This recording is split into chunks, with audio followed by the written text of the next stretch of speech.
telling other people's stories as well, because I want to be part of the tradition of not just making up the stories, but passing on the stories. These unbroken links in the chain are really interesting, right? These things that have been passed kind of literally hand to hand. I was going to say mouth to mouth, but that's gross. Mouth to ear also gross, but like person to person, right? It's like a real individual transmission. And sometimes these things get put into books, but often stories are like, even when bookified, in the end brought back into the oral tradition and read out of the book aloud to kids and things like that, and we remember them when we return to them. So this is a story I recently heard, this person, Debs Newell, told it, but it's an Aesop story. It's the story of the hare. So the hare lived in the forest, and she decided she wanted to change of pace. It was a bit lonely up in the forest, so she decided to come out of the forest and go live on a farm. And the animals on the farm didn't know her, they don't understand her, she's not a farm animal. But she didn't cause trouble, and so they accepted her, and they let her stay. But after a little while, the hare was napping one day, and her little ears perked up.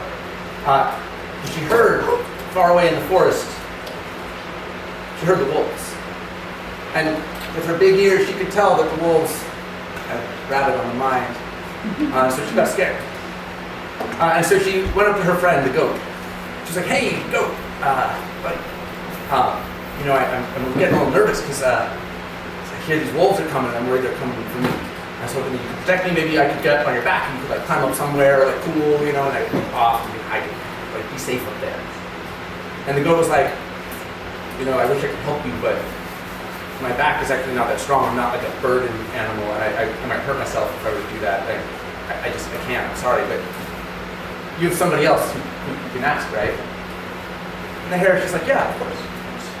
And so she moves on. She goes over to her friend the ram, right? She's like, "Oh, Mr. Ram, buddy, you gotta help me. I'm like, I hear these wolves and they're getting a little closer, and I'm scared they're coming for me. And you with your big fuzzy wool protector thing, and you've got these big horns. You could hit your head against them if they came for me, and I could maybe hide behind you, and you could protect me, and I'd be safe." And the ram was like, "Well, I'd love to help you, but they're as likely to go for a sheep as they are for a rabbit. I don't think I put myself in danger that way. But you've got other people that you could ask, right?" And the hare's like, "Yeah, that's fine." She's hearing the wolves starting to come closer, closer through the forest. She's getting more nervous, and so she goes to her friend, the bull. And she's like, "Hey, Mr. Bull, you're so big and imposing. Your huge horns are so sharp. They're like, and you got the big hooves, you're so scary. Like, I bet if you agreed to hide me, if I could hang out like by you under your feet, like if the wolves came, you would freak them out. They wouldn't even come near you. They wouldn't dare." And the bull's like, "Well, I'd love to help, but there's these fine looking lady cows over there, and I got responsibilities, if you know what I mean. But you've got other people that you can ask for help, right?" Okay, I guess. So she goes to the horse. She's like, "Hey, horse, you're so hot. You're so attractive, and you're majestic. Everybody respects you. You have this demeanor, and the humans they love you. Could I come into could I go into the carriage and hide out for a while, or into the stable, just be in there, and then when the wolves came, they wouldn't mess with you because you're the human's favorite, and they would leave, and I would be okay." And the horse said, I'd love to help you, but I serve a master. These are the master's things. They're not my things. In fact, he's waiting for me. And to bring this around to him right now. But good luck up there. And so the hare, she can hear the wolves. They're real close. She can almost see them coming through the forest. And she looks around the farm for the people that she knew.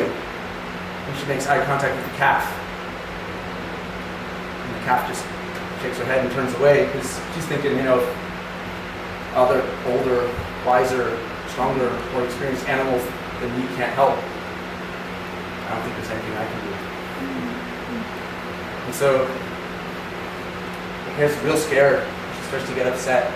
And she doesn't know what to do. And she casts around, and inside of herself, she hears this voice coming up, not like a whisper, but like a yell, that just says, "You have legs, and you can run."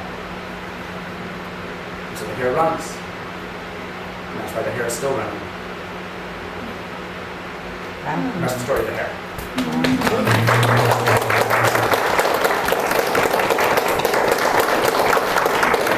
Our next storyteller is a